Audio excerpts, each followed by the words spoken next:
नमस्कार दोस्तों, आज का हमारा नया टॉपिक है कार्यपालिका। कार्यपालिका का उल्लेख संविधान में भाग 5 व अनुच्छेद 52 से 78 तक है। इसके अंतर्गत राष्ट्रपति, उपराष्ट्रपति, प्रधानमंत्री, मंत्रिपरिषद व महान्यायवादी आते हैं। इसका मुख्य कार्य है कानून को लागू करना। आज हम पढ़ेंगे राष्ट्रपति। हमारा आज का पहला प्रश्न है, राष्ट्रपति का पद लिया गया है।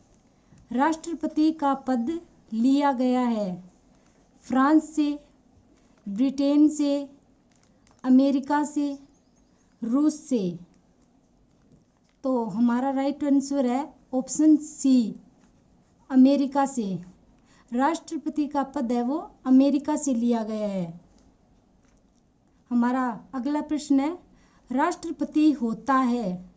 राष्ट्रपति होता है एकता व अखंडता का प्रतीक, तीनों सेनाओं का सर्वोच्च सेनापति, कार्यपालिका का औपचारिक प्रधान, डी उपर्युक्त सभी।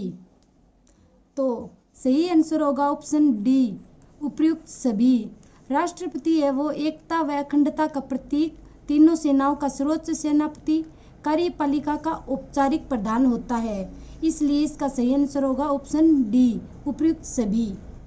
हमारा तीसरा प्रश्न है, राष्ट्रपति पर महाभियोग का प्रस्ताव लाया जा सकता है। राष्ट्रपति पर महाभियोग का प्रस्ताव लाया जा सकता है चोरी के लिए, दांडिक अपराध के लिए, संविधान अतिक्रमण के लिए, कर्तव्य की अवहेलना के लिए। तो इसका सही आंसर होगा ऑप्शन सी, संविधान अतिक्रमण के लिए। हमारा अगला प्रश्न है, कार्यपालिका संबंधी समस्त शक्तियां निहित है।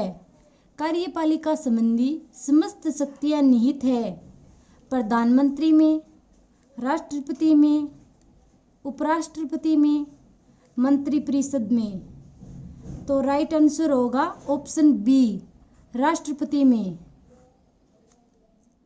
अनुच्छेद 53 में दिया गया है कि कार्यपालिका संबंधी समस्त शक्तियां हैं वो राष्ट्रपति में निहित होगी और इनका प्रयोग राष्ट्रपति स्वयं या अपने अधीनस्थ अधिकारियों के माध्यम से करता है। हमारा पांचवा प्रश्न है, भारत का राष्ट्रपति ऑप्शन है सरकार का प्रमुख है, राष्ट्र का प्रमुख है, सरकार एवं राष्ट्र दोनों का प्रमुख है, उपर्युक्त किसी का नहीं। तो सही आंसर होगा ऑप्शन बी, राष्ट्र का प्रमुख है।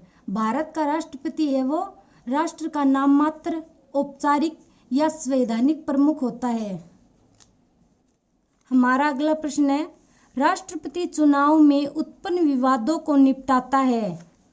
राष्ट्रपति चुनाव में उत्पन्न विवादों को निपटाता है उपराष्ट्रपति, निर्वाचक मंडल, सर्वोच्च न्यायालय, उपर्युक्त कोई नहीं।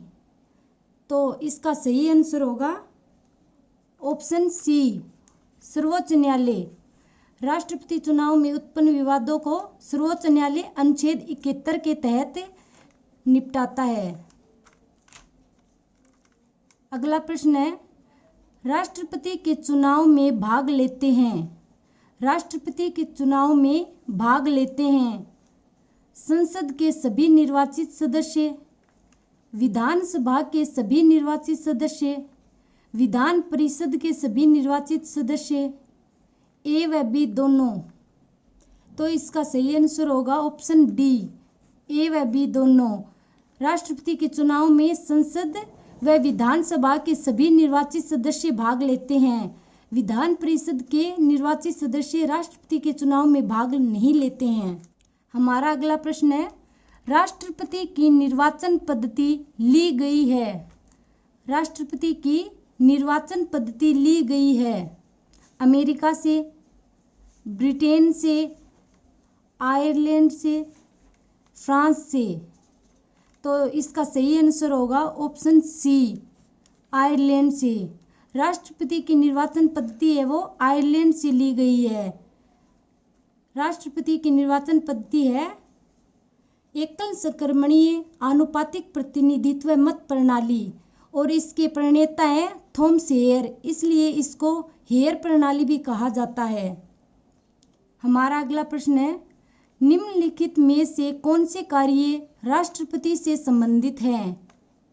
निम्नलिखित में से कौन से कार्य राष्ट्रपति से संबंधित हैं? लोकसभा को विघटित करना, संसद के दोनों सदनों को आहूत करना, संसद के दोनों सदनों का सत्रावसान करना, उपयुक्त सभी। तो इसका सही आंसर होगा ऑप्शन डी, उपयुक्त सभी। राष्ट्रपति से संबंधित है वो निम्न कार्य हैं, लोकसभा को विघटित करता है, संसद के दोनों सदनों को आहूत व सत्रावसान करता है। हमारा अंतिम प्रश्न है, राष्ट्रपति को निम्नलिखित किस सूची के विषयों पर अध्यादेश जारी करने का अधिकार नहीं है? राष्ट्रपति को निम्नलिखित किस सूची के विषयों पर अध्यादेश जारी करने का अधिकार नहीं है? संघ सूची, राज्य सूची, समवर्ती सूची, ए व बी दोनों। तो इसका राइट आंसर होगा ऑप्शन बी, राज्य सूची। राष्ट्रपति को है वो राज्य सूची के विषयों पर अध्यादेश जारी करने का अधिकार नहीं है। धन्यवाद।